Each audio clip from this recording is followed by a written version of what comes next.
Jadi lo ada 2 anak kan? Iya. Siapa yang favorit lo? Gua punya sayang kepada anak laki-laki gua beda. Gua ingin Matthew belajar hidup sebagai laki-laki. Karena one day dia sebagai leader. Hey, lu mesti tough. Hidup nggak gampang. One day lu akan legacy-nya gua ada di tangan lu. Gua ingin take care anak perempuan gua supaya anak perempuan gua bisa menghargai hidupnya di hadapan laki-laki yang bakal menjadi. Karena Valerie itu sangat independen sekali. Gua nggak mau ditraktir. Gua nggak mau ini, gua nggak mau ini, gua bilang, ya enak banget ya cowoknya, gue bilang gitu.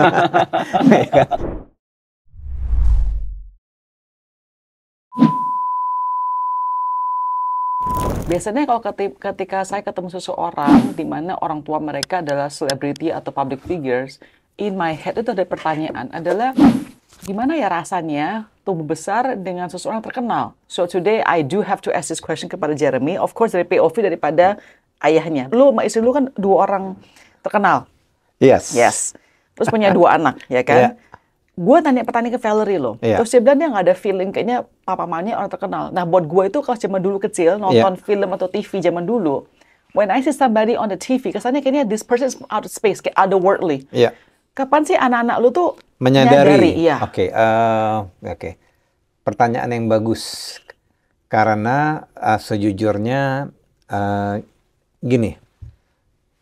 Sejujurnya kita sendiri, kalau kamu notice ya Grace ya, keluarga kita sendiri itu sebenarnya profesi kita sebagai selebriti itu tidak membawa kita bersikap atau bertindak atau membuat kita tuh di kehidupan luar layar itu menjadi seperti itu. If you notice. Kenapa? Karena memang mungkin today seperti kamu lihat saya nggak ada 20 asisten atau 2 asisten. Sendirian. I have many people surrounding me in the office, Sure. tapi maksudnya memang kita tidak terbiasa dengan yang namanya culture gerombolan rame-rame. Itu satu. Yang kedua memang saya nggak pernah mendikte atau memberi informasi kepada putra-putri saya bahwa hey, bapak lu seperti ini, bu lu seperti ini. Itu tidak pernah. Mereka yang baru aware pada saat mereka tuh syuting.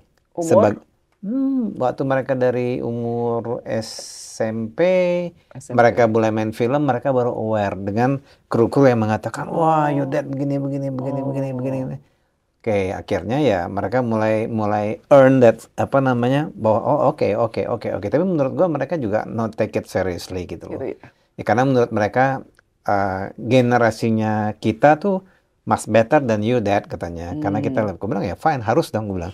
Kurang lebih seperti itu gitu loh. Oke. Jadi ketika mereka nonton lu atau istri lu di TV atau di movie, kayak nggak merasa aneh gitu ya? Why on TV? They laughing at me, actingnya kaku dan segala macam gitu loh. Actingnya kaku. Ya memang zaman dulu dengan zaman sekarang itu sudah banyak perubahan. Yeah, of course. Zaman perubahan, acting zaman dulu dengan zaman sekarang itu far away much better sekarang. Sebagai seorang tua kan kamu punya 2 anaknya udah umur bukan remaja lagi ya, udah young adults. Young adult, right? yeah. Nah gue baru mulai mau masuk remaja, right? Okay. Pasti Good luck. Good luck ya. Pasti ada pain lah, ada challenges, pain point challenges, raising up kids, terutama buat lu sama istri lu karena ya kalian berdua selebriti. Oke, kalau menurut gue challenging itu atau kesulitan itu bukan dari kecil. Sampai sekarang pun kita merasakan itu. Okay. Kenapa? Karena sebagai public figure, suka tidak suka, mau tidak mau kita tuh menjadi yang namanya social capital. Social capital yang kadang-kadang kita mempunyai itu yang namanya kita mempunyai collateral damage. Okay. Artinya apa? Kalau orang tidak terkenal melakukan sesuatu, collateral damage-nya tidak sebesar dengan orang yang terkenal. Padahal banyak sekali dalam society kesalahan-kesalahan. Manusia kan hidup dengan kesalahan. Kan Babe lo yang suruh belajar kita kan. Itu kan learn, belajar, ini itu kalau orang tidak sakit, tidak jatuh, tidak belajar ya. Cuman kebetulan kan kultur kita kan selalu melihat dari sebelah satu sisi saja. Nah, itu kan cukup sulit buat kita, buat mereka kalau misalnya mereka mendapatkan problem atau isu publik mengatakan ya kalau sampai sekarang mungkin challenge-nya berbeda. Waktu kecil mereka mungkin ada isu akademik, ada isu misalnya akademik, gini ya anak seleb atau apa gitu loh. Gue termasuk yang SD, SMP, SMA tidak terlalu bagus di akademik. Tapi when I did S1 dan S2, gue cukup baik. Oke. Gitu. S2 dari ITB loh. SBM ITB. Iya, jangan main-main loh. Ya, thanks God. Karena sistem pendidikannya kan kalau master degree itu kan lebih self responsibility, bukan one sided seperti yang kita alami di SD, SMP, SMA. Lu pernah bilang ke gue nih, aduh anak-anak sekarang susah zaman-zaman sekarang. Indeed, yes, karena mereka very kritis. Kritis, oke. Dan mereka tumbuh. Matthew and Valerie itu ya sebenarnya gue juga happy mereka sudah bekerja itu dari SMP di showbiz gitu. Mereka earning, mereka menikmatin. Bagusnya ada, tapi tidak bagusnya kadang-kadang pada saat financial control itu tidak ada di orang tuanya 100%, itu yang membuat mereka mengatakan, hey, gue bisa ngelakuin ini. Gue mau traveling, gue mau ke Bali, gue mau ke mana, itu gara-gara mereka sudah punya income ya. Kita sebagai orang tua nggak bisa bilang, hey jangan ya. Kebetulan keluarga kita lumayan cukup demokratik untuk yang namanya voice out something gitu. Karena gue tidak pernah menerapkan bahwa orang tua itu absolute correct, benar dan segala macam gitu. Biarpun ada yang namanya bahasa tidak tertulis namanya gesture of respect. Ya itu penting gitu. Jadi kalau contoh mereka menurut lu berbuat salah atau berbuat sesuatu yang tidak bersalah lah, berbuat sesuatu yang tidak hati-hati, takutnya bahaya, lu nggak bisa ngomongin mereka? Ngomong. Tapi mereka dengerin nggak? Ada beberapa situasi yang kalau menurut gua harus memanggil mereka dan memberitahu secara panjang lebar, itu gua kasih tahu. Ini baik, ini tidak baik, ini resiko, ini lingkungan yang menurut gua fragile, ini yang jangan, ini yang apa, kita kasih tahu. Karena menurut gua cara penyampaian orang tua kepada anak itu, jika lu terlalu baik dan kasual, itu kadang-kadang mereka akan take it lightly. Jika lu terlalu otoriter, mereka akan menjauh. Jadi ya kalau menurut gua kita mesti manage here and there-nya. Kalau lu terlalu otoriter, hey jangan begini-begini, they will say bye-bye. Kalau lu terlalu baik, mereka akan take it lightly. Itu yang gua alami sekarang gitu loh, bahwa lu terlalu baik berarti? Kadang terlalu baik, kadang terlalu compromise, kadang gua juga harus bersikap, tapi dengan mereka udah berumur sekarang akan jauh lebih gampang. Karena mereka udah adult, mereka udah ngerasain bahwa society itu ada yang pro, ada yang con, bahwa at the end of the story gue selalu mengajarkan bahwa nobody will help you, even your mom or your dad. Lu yang bisa menyelamatkan diri lu sendiri di kehidupan yang cruel ini seperti ini gue bilang. Lu yang bisa menyelamatkan, kita hanya bisa memberitahu, kita hanya bisa memberi advice, kita hanya bisa memberi dorongan mental, emosi, bla bla bla bla seperti itu gitu. Tapi gue berharap itu menjadi kapital bagi mereka karena memang hidup kan faktanya seperti itu. Lu merasa nggak anak-anak lu kan ada termnya generation strawberry sekarang ya, strawberry generation. Itu kayak apa ya mereka? Jadi artinya kayak strawberry gitu loh, lembek sekali. Mentalnya. Iya, mental dan sebagainya. Itu kan dianggap sekarang anak muda kayak gitu, strawberry generation. Menurut lu anak-anak strawberry generation bukan? Ada di beberapa hal yang mereka jadi kalau stroberinya bulat gitu mungkin ada beberapa yang mereka strawberry, ada beberapa yang mereka lagi belajar untuk better dari gua. Kenapa? Karena gini guys, gua tuh lahir di Pekanbaru. I was born in Pekanbaru. Gua tuh perantau tiba di Jakarta. Gua nggak ada maksudnya gua tuh tidak seperti mereka sekarang. Gua menjadi orang di showbiz itu gua harus casting, mesti datang, mesti banyak yang namanya self rejections, banyak namanya segala macam. Mungkin itu yang membuat gue pada saat menghadapi turbulence, gue bisa balance gitu loh. Mungkin mereka di situnya enggak. Tapi menurut gue society sekarang tuh jauh lebih tidak organik daripada dulu. Kalau menurut gue sekarang kan sangat tidak organik, very artificial, very a lot of what do you call it, people pleaser. Banyak yang banyak yang euforik dan segala macam. Menurut gue itu jauh lebih bahaya. Karena itu lu dimanipulate sebenarnya dalam situasi. Itu menghadapinya kan nggak gampang gitu loh. Dan gue suka bilang ke anak-anak gue, being nice to people is correct, respect people is correct. Terjebak dalam situasi yang menurut lu mereka seperti itu, ya lu mesti ada yang namanya self protections.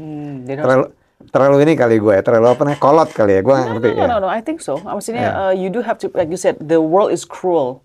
It is cruel. Right, it's very Yeah, cruel. cruel, You know, yeah. doesn't matter who we are, itu cruel kan. Cruel, Jadi anak kita harus siap juga hal tersebut. Dan Yeah. kadang gue juga merasa balance untuk permissive sama dia bilang ya, authority itu, that balance is super hard to be honest. Iya, karena kalau lu baik mereka akan take it lightly. Atau gua selalu bilang don't abuse our kindness. Karena kadang-kadang gue bilang, hey, you're abusive man. Gue bilang, kalian ini abusive. Kalian menggunakan rasa sayang orang tua kalian itu kalian mainin nih. Lu tahu dong, oh mereka tuh punya pola, serial pola yang kalau gua gini, my dad will come, my mom will come. Gini gue bilang. Lu bad guy atau good cop atau bad cop nggak lo? No, we're orchestratic with my wife. Gitu ya? Ya, ada yang mereka ngadu ke Ina, ada yang mereka ngadu ke gua, ada yang ya I think semua anak gua rasa ada sedikit politically and manipulatifnya pasti, gua rasa pasti. gitu loh. Orang tuanya juga kok orang tuanya. Setuju dong. Iya. Kan anak-anak lu sekarang semua kan aktor juga ya, actors. Iya, Matthew dia aktor aktif, dia juga mulai belajar bisnis. Oke. Ada few bisnis yang gue lihat dia menekuni dan dia udah mulai belajar dan dia udah self motivated di situ. Valerie dia juga di film tapi dia juga mulai Business. invest dengan beberapa temannya dan dia juga udah mulai mempunyai financial planner which is much better, which is gue tidak melakukan itu waktu muda gitu loh. Dia juga bilang, hey dad, gue sekarang gini, gue gini. Gue bilang, good. That's good. Gue bilang. Pas mereka masih kecil, lu sebetulnya pengen mereka jadi aktor ikutin lo, atau kayaknya, aduh kalau gue tahu tuh aktor susah banget, mendingan jangan. Gue memfollow apa yang orang tua gue lakukan terhadap gue. Orang tua gue tuh tidak pernah memaksakan bahwa, Jeremy, lu harus A, harus B, harus C, harus D. Tidak. Just gue happy dengan seperti itu. Orang tua gue cuma mengatakan, jika Anda ingin sukses, tekunilah apa yang Anda sukai dan lakukan dengan baik. Jadi waktu gue waktu gue masuk industri showbiz, gue tekuni dengan baik. Itu tahun 92, Grace. Sekarang udah tahun berapa nih? 2024, udah berapa tahun tuh ya? Gue nggak tahu. Gue tekuni dengan baik, yang akhirnya membuat gue seperti kalau orang bilang, oh legend nih dan segala macam. Sama, gue bilang kepada mereka, pada saat lu sukai pekerjaan lu, ada resiko. Karena nggak semua pekerjaan tuh enak. Yes. Showbiz itu enak di layar, enak di apa, tapi behind the scene-nya lelah sekali gitu loh. Dan kalau tidak bisa mengontrol finansial, itu akan banyak downside-nya. Gue kasih tahu ke mereka. Tapi, upside-nya jika kalian di showbiz, kalian akan banyak dapat privilege. People know you. Artinya Open kalian... up doors lah. Ya, karena orang tahu bahwa kalian punya achievement. Karena menurut gue tuh, manusia yang menarik itu adalah manusia yang punya achievement. Di tempat apa yang dia lakukan. Mau jadi apa aja, selama lu punya achievement, orang bilang, oh ya, kalau gini, gue selalu bilang begini, Grace, kepada semua orang, hey, kerja di dunia showbiz itu namanya kolektif. Jika lu berhasil kerja di showbiz yang melibatkan ratusan orang kru, berarti lu bisa yang namanya compromise dengan surrounding lu. Itu sebenarnya udah tick point. Iya dong, lu dengan 100 orang, lu terlambat, 100-nya ngambek dan segala macam. Nah, gue kadang-kadang suruh mereka seperti itu. Jangan terlambat, respect everyone, dan segala macam. Nah, di situnya kan mereka berarti punya achievement. Kalau misalnya filmnya meledak atau tidak meledak, itu nomor 2 lah. Nah, gue selalu bilang, nah, disiplin itu yang harus kalian terapkan di bisnis nantinya. Di work ethicnya itu. Work ethicnya. Gitu. And you feel like they're doing it? Yes. Okay. Yeah. By the way, gue mau muji si Valerie nih. Kan tadi kan gue kenal pas WhatsApp doang kan. Terus kalau dia bilang, gue interview tuh pakai IG live, nggak pernah ketemu in real life gitu loh. Terus kalau udah saya udah thank you ya, bye udah gitu aja. Terus pas itu dia balik ke Jakarta setelah pandemic, dia bilang, dia WhatsApp gue bilang, I'm gonna be in Jakarta, can I meet you? Gue surprise, karena gue pikir, either one dia ada sesuatu dari gue, biasanya kayak begitu. Atau kedua ya, kenapa? Ya gue curious, sure, I'm friendly, ya udah nggak apa ketemu. And then in that conversation nggak pernah ada mention about mau sampai apa, nggak pernah. And then Anselo juga nggak pernah. Cuma mau get to know me. I'm like, I was surprised because dia tuh kayak anak gua kan, maksudnya umurnya in the sense bisa anak gua gitu loh, you know what I mean? Jarang anak muda mau ketemu emak-emak, you know. So I'm very Anselo gue terkesan banget. So gue merasa jarang banget orang kayak dia. Ya, karena mungkin when you had the conversation, mungkin intellectually juga stimulated her. Nggak tahu, pokoknya gue merasa Ya kayaknya, mungkin dia merasa termotivasi iya. dan segala macam, ya bisa aja I'm kan. like, wow, oke. So, maksudnya makanya hal kecil kayak begitu, menurut gue kayaknya langsung, sampai hari ini gue inget banget, padahal udah, three 3 years years, ago, ya, apa gimana, ada begitu. 3 years ago. Right. Sekarang kan banyak kata-kata di Hollywood nih ya, namanya Nepo Baby. Yes. Which basically Valerie and Matthew are in the Yeah. showbiz world, Yeah. ya kan? Tapi emang gue lihat, kalau gue nggak kenal Matthew, gue nggak pernah ketemu Matthew. Tapi Valerie gue tuh orangnya very, grounded. Nggak tipe anak-anak rese yang muda sekarang. Gue mau share sama lu kan, tipe-tipe lu tuh adalah orang zaman dulu yang ngerti dulu bilang, ku mana-mana harus kerja keras, and shooting film tuh susahnya sama mati, harus nunggu banyak waktu Yeah, from memang. morning until it's a lot of work, right? And you appreciate that. Jadi gue merasa orang seperti kalian itu yang termasuk sinetron TV hari ini pun juga orang lebih humble, ada sense of humility-nya. Yes. Yes, terus gue ketemu orang-orang yang namanya internet celebrity personalities itu dari TikTok lah, dari Instant Instagram, noodles Instagram itu, namanya. gila. Gue bilangnya instant noodles. Instant noodle, Ya, ya kan? karena cepat jadi, cepat saji, cepat bikin, cepat habis gitu Iya. loh. Itu gue bolak-balik kata mereka itu ya, benar-benar nggak ada humility-nya loh, malah sombong, datang terlambat dan sebagainya. Benar-benar heaven and earth. Lu, Raffi, Luna itu orang terkenal ini, beda sama gue masih nama YouTuber, gue di-tag mereka lah. Tapi heaven and earth banget. You know what I mean? Like, just not you today. You came early. Gue Ya. pernah nungguin satu YouTuber cewek, Instagramer cewek, atau itu TikTok atau YouTuber tuh situ tuh, yang perempuan itu tuh. TikTok ya. Nunggu 1 jam loh. Ingat gak sih itu siapa Reni bilang? Terus panas-panas kayak gini, I nggak bisa panas-panas like. Bingung gue, like what? Ya, itu mungkin kembali ke tempa ya. Gini, gua waktu pertama kali main sinetron tuh ditempa dengan orang-orang lama.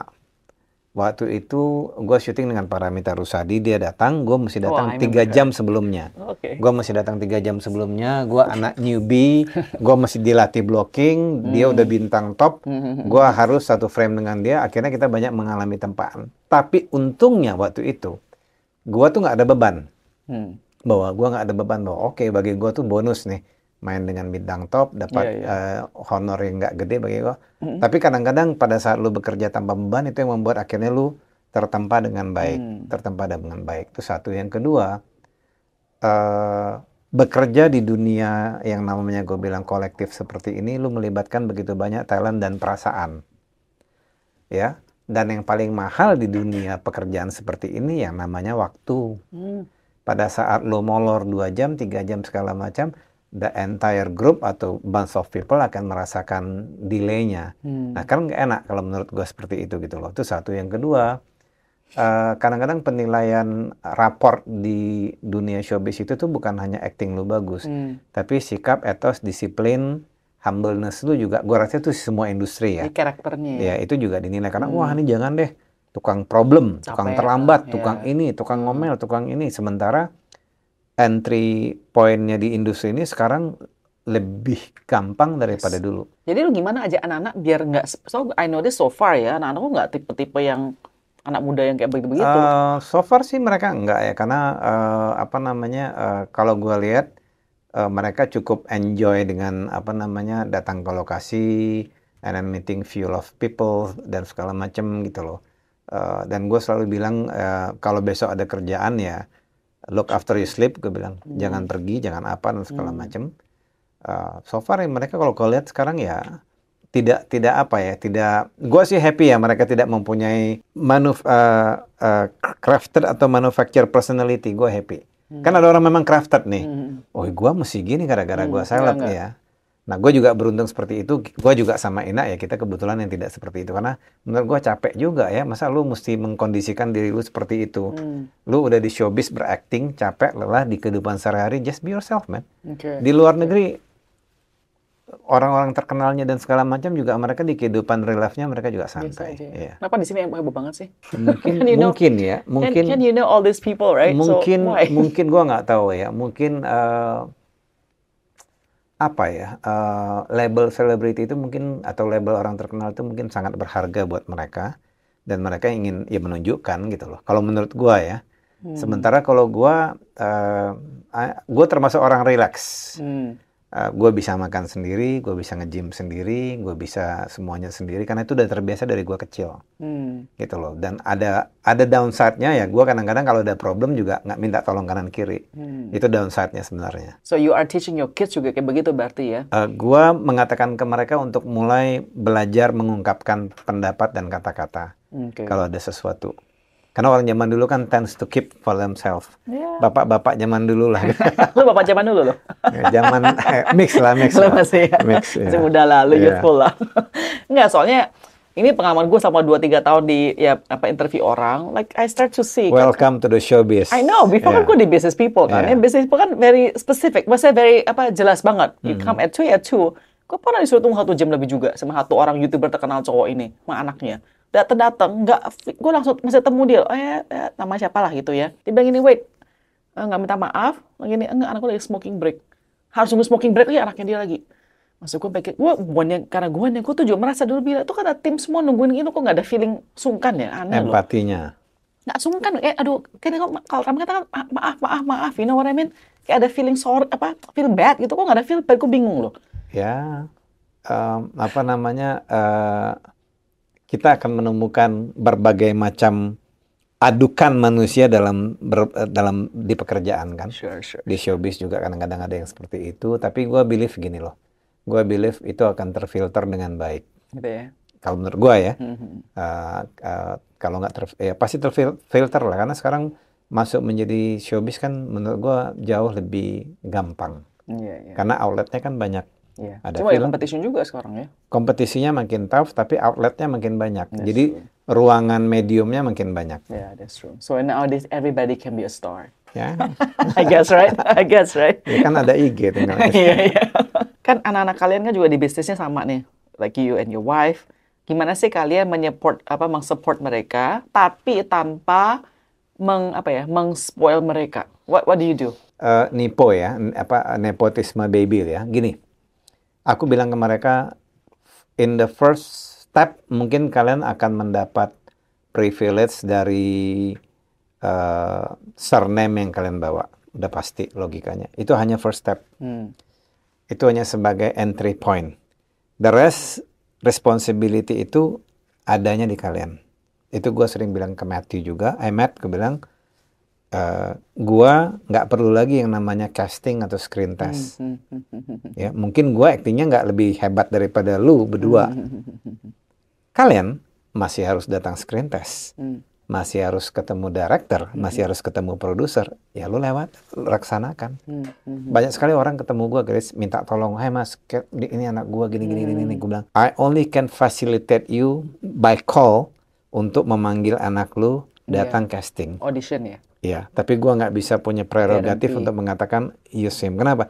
Karena anak gue sendiri juga harus melewati seleksi tersebut. Jadi lu selama lu punya professional career ini, you or your wife, nggak pernah memaksakan produser atau siapapun juga untuk harus cast your kids? Nggak pernah. Nggak pernah use your power? Nggak pernah. Kalaupun gue meminta bahwa, hey, invite mereka untuk apa? Untuk casting. Casting aja? Untuk screen test. Itu iya. Tapi nggak pernah sampai harus masuk jadi aktornya, nggak pernah? Mungkin. Karena gue bukan EP, gue bukan eksekutif produser atau produsernya yang harus memaksakan. Karena aktor bukan ada kuasa juga ya? Kuasa minta honor naik kali. Mendingan buat itu aja ya? Iya, jadi maksud gue gini, di structure film itu, film yang baik atau story yang baik adalah storyline mencari pemainnya. Bukan produser atau sutradara yang ego memaksakan cast dalam satu cerita. Itu udah red flag. Cerita yang baik, dia tuh memanggil pemainnya. Jadi cerita itu harus tahu, oh ini sebaiknya si ini yang di casting, si ini sih. Ya silakan berkompetisi di sana. Kalau misalnya gue bilang ke beberapa casting director, hai, Matthew sama Valerie, atau mereka bilang, oh Matthew sama Valerie lagi free nggak? Oh free. Saya undang casting atau screen test, ya monggo. Ya apa-apa, oke. Monggo. Tapi kalau gue bilang, anak gue mesti main, mereka kan tanya, who the hell are you? You're not the producers, you're not the EP, gitu loh. Jadi di sebuah film itu paling strong, paling powerful untuk membuat decision untuk cast adalah the produsernya ya? EP, executive producer. Sebenarnya yang benar itu adalah kombinasi antara executive producer, producer, dan director. Director juga. Ya. Kan ada film baru nih kalian ya, project baru, Romeo, ya. Ingkar, Janji. Lu Romeo? Hah? Romeo-nya. No, no, Just kidding. ya. Bukan. So, kamu bukan acting ya, lu buat acting di sini ya? Gue di sini sebagai kreator dan juga sebagai eksekutif Nah, produser. ada juga EP. Iya. Jadi anak lu, Valerie, di film ini sebagai aktrisnya, benar ya? Yes. Alright. Ini pertama kali project kalian berdua atau pernah sebelumnya ada project together? Kalau gue sebagai EP dan dia sebagai aktrisnya ini pertama. Pertama kali. Iya. Tapi kan EP itu nggak menyutradari anak kan? Enggak ya? Enggak, EP itu dia yang kreator and EP itu actually is like in Shareholder? company you have CEO. Alright. So there is a board of shareholder. Oke, you are the board of shareholder. CEO ini ada saudaranya ya? CEO-nya, eksekutornya si CEO adalah sutradara ya. Oke, so but do you communicate secara langsung ke Valerie atau tetap saudaranya? With the director and producers. Oke. Jadi waktu gue meng-appoint sutradaranya sama produsernya, mereka waktu gue bilang this storyline is matched with A, B, C, D, including Valerie. Ya silakan kalian panggil dan berbicara. No, gimana pengalaman lo kerja sama Valerie di dalam posisi ini sebagai EP sama actress? How is it so far? Pertama Valerie mengatakan bahwa dari awal itu saya udah bilang ke Valerie, oke Val, kita udah ada director, kebetulan director yang gue pilih itu adalah director yang sudah pernah bekerja dengan Valerie. Kita udah ada produser, gue ada punya certain alokasi budget yang lu nggak bisa tabrak kanan, tabrak kiri. So follow that. Ya, if you have any problem atau issue dan segala macam seperti yang lain-lain, aktor lainnya akan curhat kepada IP-nya, ya call me. Dan itu berjalan dengan baik. Makanya kemarin ada pertanyaan kan, oh bapaknya yang ini apakah Valerie dipaksakan? Saya bilang silakan tanya ke sutradara. Atau kamu lihat di screen anaknya beraktingnya dengan baik apa enggak. Gitu loh. Karena memang waktu kita meng-create storyline ini bersama penulisnya, deskripsi karakter yang sudah kita ciptakan itu ya memang kurang lebih seperti si Valerie ini. Ya. Tell us dong, kira-kira sinopsis dari film ini? Saya kan pemain drama ya, jadi tiap kali orang ketemu saya tuh, wah Mas Jeremy kenapa sih ceritanya horor, kenapa sih nggak bikin cerita? Akhirnya saya melakukan sedikit riset. Sebenarnya film ini udah lama, Grace, sebelum pandemik tuh sudah ada storyline-nya. Saya sebagai orang tua dan sebagai juga pemain drama tuh ngelihat di kehidupan sehari-hari kita sebagai keluarga atau sebagai lingkungan atau lingkungan lebih besarnya itu banyak sekali problem sesama manusia. Problem sesama manusia, problem sesama abang adik, keluarga, suami istri, nenek dan segala macam. Menurut saya itu very interesting untuk di Indonesia. Lalu tonggak dari cerita ini adalah ada dua keluarga yang dysfunction family. Si Romeo ini benci sekali sama papahnya gara-gara meninggalkan ibunya untuk perempuan yang lain. Udah pasti anak cowok akan benci sama papahnya dan protes sama ibunya membiarkan bapaknya. Sehingga anak ini ada egoistiknya sedikit. Ada egoistiknya sedikit dan melampiaskan sikap egonya itu biasanya ke perempuan. Ada seorang keluarga lumayan kaya, ya mungkin dibilang borjuis, sebenarnya nggak super borjuis di film itu, tapi ya kaya, yang mempunyai nenek yang tipikal otoriter yang pingin anak laki-lakinya kawin dengan yang sesama bobot bibit bebek sesama ningrat. Si anak laki-laki ini menikahi cewek Indo yang menurut neneknya ya lu salah pilih, dan terjadilah yang namanya post traumatik di mana si nenek ini selalu marah sekali sama si laki-laki ini, mengatakan bahwa lu cari istri salah, semua salah karena mungkin sepertinya nenek ini yang otoriter. Don Juan perempuannya lah di dalam satu keluarga itu papanya sudah meninggal. Sehingga anaknya ini akhirnya mempunyai cucunya ini tidak di welcome psychologically, dan seperti anak-anak yang dysfunction melihat bapaknya dihajar terus sama neneknya, dia ngerasa bahwa oh lu nggak ada figur kekuatan untuk protect anak lu sendiri ya, gara-gara ibu lu, my grandma is not welcoming me, so why should I be here? Tempat gue berarti bukan di rumah yang megah ini dong, tempat gue berarti di luar. Ketemulah mereka berdua. Ada sesuatu yang unpredictable yang di belakang itu banyak sekali key message yang mengatakan, hey, kalau lu rusak di dunia ini, lu jangan menganggap kerusakan itu tidak bisa diperbaiki. Makanya kan ada dialog, si Romeo bilang gini kepada si Agatha. Waktu Agatha ngelihat, kok lu suka sekali menggambar pohon ya, yang berakar. Dan pohon itu sebelahnya kering, sebelahnya... Bagus. Karena si Romeo bilang gini, oh ya, itu sebenarnya bukan gambar pohon, gambar manusia. Seburuk-buruknya hidup lu, di mana lu sudah kena bung, lu harus tetap berdiri tegak. Sampai Tuhan mencabut nyawa lu. Karena kan di pohon itu yang paling mahal kan sebenarnya akar. Yes. Filosofi itu yang terus tanpa penonton sadar nanti akan dibawa sampai dialog-dialog terakhir mengatakan bahwa you have a second chance. So ini akhirnya film ini merekonsiliasikan semuanya. Jadi kayak breaking the cycle lah itu begitu ya. Yes, Right. kurang lebih seperti itu. Kenapa lu ikut main film ini? Kenapa? Cuma jadi EP doang? Gua pengen belajar jadi EP. Gua pengen belajar membuat film yang baik dan benar. Di film ini gua belajar banyak juga. Dan setelah gue lihat dan nggak gampang Grace, di tengah gempuran film horor yang sangat dinikmati oleh masyarakat, di tengah di tengah film-film yang udah menurut gue udah keluar dari nalar batas apa jadi hajar, tiba-tiba muncul film drama yang actually relevant sebetulnya padahal. Sebenarnya kita nggak gampang mengkomunikasikan film ini kepada publik, butuh effort. Butuh mengumpulkan beberapa teman-teman yang sejalan, nonton dong gitu. Nah, tapi menurut gua I still believe. Karena di pembuatan apapun, faktor paling penting itu, which is maybe you agree with me, ada yang namanya believable factor. Gua believe nih waktu gua nonton rough cut-nya, gua bilang, okay, this is what I wish. Apakah gua happy 1000%? Belum.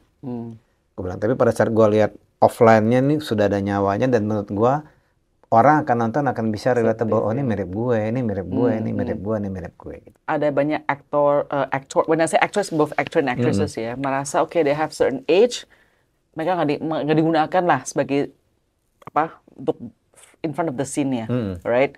Jadi mereka go behind the scenes sebagai sutradara kah, producer dan lain sebagainya. You know, I mean, you have that kind of insecurity as well. Serial of achievement atau prestasi itu tidak dilihat dari umur lu di industri.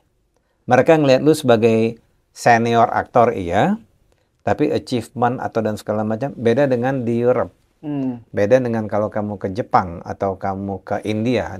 Kalau kamu nonton film Bollywood, kamu akan jarang melihat anak kecil atau teenagers main film. Kamu akan melihat seniornya semua. Itu kata sutradara saya yang dari sana. Karena memang di sana itu Anda dinilai dari, kalau gue cerita kepada teman-teman gue, lu udah berapa lama di industri? 30 tahun? Oh iya, dia bilang. Berarti lu bisa menjaga komitmen dan segala macam, menjaga badan dan segala macam sampai seumur. Berarti lu masuk tick box yang memang harus dipertahankan. Oke. Di Indonesia kita agak kebalikan. Kenapa? Karena di Indonesia itu skop produksinya itu tidak mau di revamp untuk global target. Selalu di press down untuk yang namanya lokal target. Gitu loh. Jadi bagi gua, kalau gua bilang gini, Grace, sebodoh-bodohnya gua di lokasi syuting 32 tahun, gua udah belajar di universitas lapangan bahwa bagaimana membuat yang baik, bagaimana bertemu dengan, istilahnya gini, infrastruktur gua untuk membuat sesuatu itu udah gampang. Itu udah root-nya lah lo. Udah. Gitu. Kalau misalnya orang bilang, Jeremy, make this movie in 2 weeks, gua bisa men-structure semuanya. Karena gua udah tahu know-how-nya, pintunya, ininya. Network yang gue bangun sebagai pemain, network yang gue sebagai pemain, sutradara, scriptwriter, bahkan orang-orang bioskopnya, itu gue udah kenal dari dulu. Itu penting sih menurut gue networking. Sangat penting. Sangat penting. Makanya gue bilang kepada, misalnya banyak investors nih, wah bikin film begini-gini. Gue suka ngingetin berapa kali, hey bro, di film tuh not only bunch of cash that you will throw. Gue bilang, itu salah satu kapital, tapi faktornya itu bukan seperti itu. Lu harus tahu kemana bawa barang ini, lu harus tahu kapan tayangnya, lu harus tahu siapa yang ininya. Karena banyak orang bikin film juga nggak dapat tanggal dan segala. So, a lot of factors lah gitu loh. Of course. Kan gue punya sutradara film zaman kecil. Oh gitu. SD1 loh, nggak bisa. Ya udah, another story, another day. Wait, no, I need to ask. I'm just going to say something, jangan lo offended tuh ya. Kan banyak aktor kenapa do facelift kayak lo. Oh ya ya ya. Lo do facelift, right? Itu mini facelift. Mini facelift. Apa beda face sama mini facelift? Kalau mini facelift setengah, kalau full facelift Lo full. mini sih doang aja. Iya. Nah, apakah itu karena ada insecure tadi? Lo bilang kayak ini merasa lo tua. Oke, itu very good question. Sebenarnya gue itu termasuk yang kurang sepaham dan menentang hal-hal begituan. Until akhirnya my wife. You hit that age. Ya, No, no. Akhirnya my wife bilang, hey, kita di pitch nih ada beberapa 3-4 klinik di Korea. Oh. Gue bilang, wah di pitch, ya kita ditawarin. I see. And then gue mulai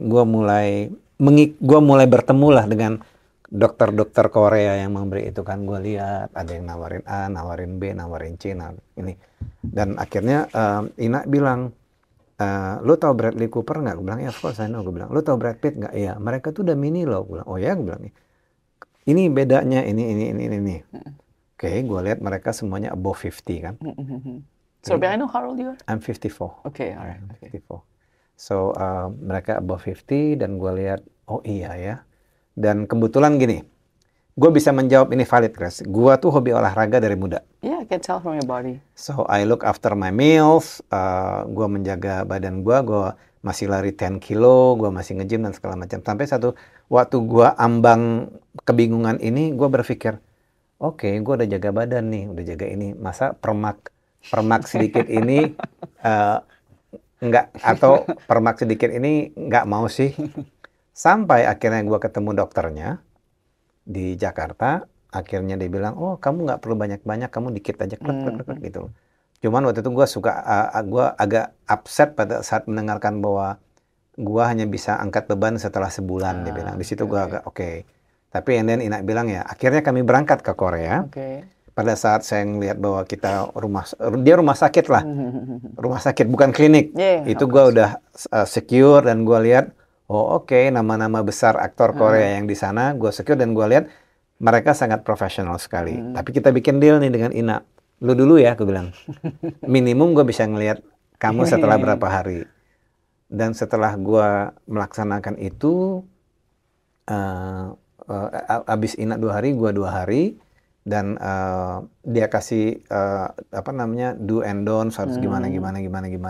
Setelah gue lihat hasilnya sekarang, ya sebenarnya gue happy. Jadi nggak ada regret dong? Enggak, karena begitu gue lihat foto gue, ini, gue bilang, wah, lumayan juga ya gitu. Berarti pemikiran lu kayaknya orang mau plastic surgery atau itu juga oke lah intinya. Untuk kebutuhan umurnya ya. Umur. Okay. Karena menurut gue hasil mini facelift atau plastic surgery yang baik adalah tidak membuat lu tuh ketahuan bahwa lu tuh dipermak. Atau jadi orang beda banget mukanya. Iya, kayak kita nih, misalnya orang lihat, Jeremy nggak berubah ya, gue bilang sedikit berubah. Gue bilang mungkin ininya lebih lancip dan segala macam. Cuman kita nggak konstruksi ya, kan cuma diginiin. Misalnya kok, Ina nggak berubah, cuman lebih kayak ketarik. Gue bilang itu yang benar. Dan disitulah gue belajar. Kenapa? Karena waktu kita berkonsultasi ke dokternya bilang kita tidak menerima lagi pasien udah terlalu banyak diberesin. Misalnya lu datang nih dengan ini udah dipermak, disuruh botakin dulu sama dokter. Benar. Itu benar. Saya kemarin pernah interview dokter Beta, dokter plastic surgeon di Jakarta. Dia bilang dia nggak bakal treat patients yang ada body dysmorphic. Iya. Mereka nggak puas terus. Jadi they don't want to do that. Karena itu mentally nggak bagus katanya. Itu nggak bagus karena dan dokter sana juga memberitahu bahwa kan gue berpikir kan, oh ini gue bakal dicukur. Dia bilang, no. Keep it your beard, dia bilang, gue mau menyesuaikan dengan bentuk muka. Oh gitu. Wow. Iya. Gue ada pertanyaan paling menarik. Rambut tuh tebal gimana itu ya? Hah? Kok bisa tebal sekali? Gue tuh jealous banget dengan rambut lo nih. More than anything else. Eat good protein, eat Greek yogurt, makan Greek yogurt, eat good protein, makan sesuatu yang sifatnya kalak aja udah. Tapi lo nggak ada hair transplant kan? Enggak. Iya, that is like gue orang yang termasuk paling simple. Gue cuma pakai shampoo dan kalau bisa samponya sampo organik. Iya, of course. Yang kedua, gue pakai sampo itu yang untuk rambut kering, sehingga rambut kering sehingga dia ada moisturizer-nya dan ini. Yeah, 54 like that, man, that's amazing. Okay, my last question, Jeremy. My last question. Jadi, lo ada 2 anak kan? Iya. Siapa yang favorit lo? Kalau Ina mengatakan, wah lu sayang banget sama Valerie. Kalau gue mengatakan kepada Ina, lu sayang banget sama Matthew. Gue bilang, gue punya sayang kepada anak laki-laki gue beda.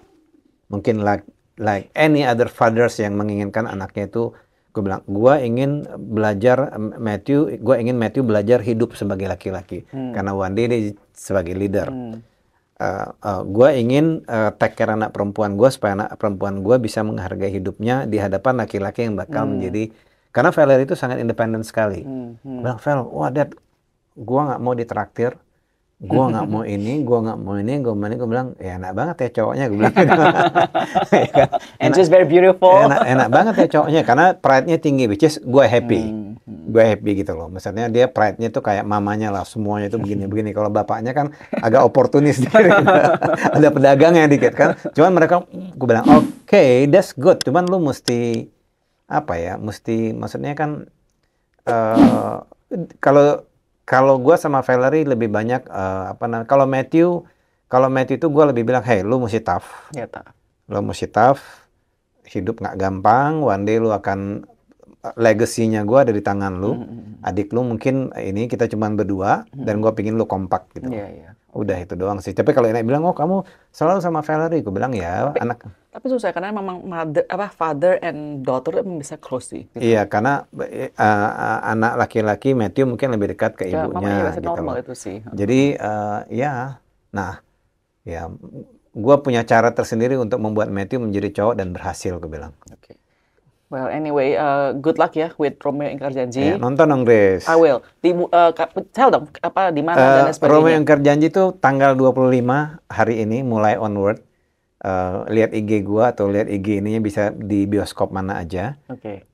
Di Sensi kalau gua nggak salah, di Sensi. Pokoknya major theaters lah ya. Ya, Magic itu. Cuman menurut gua mudah-mudahan penonton mendapatkan sesuatu yang baik, karena tiap kali orang ketemu saya kan, kapan dong buat drama. Ya ini drama yang sebenarnya layak ditonton. Karena my scriptwriter is award-winning scriptwriter. My director is award-winning director. So, and you are an award-winning actor. Not yet. Thank you so much. Sama-sama, Grace. Sama-sama. Thank you so much. Thank you. Yeah.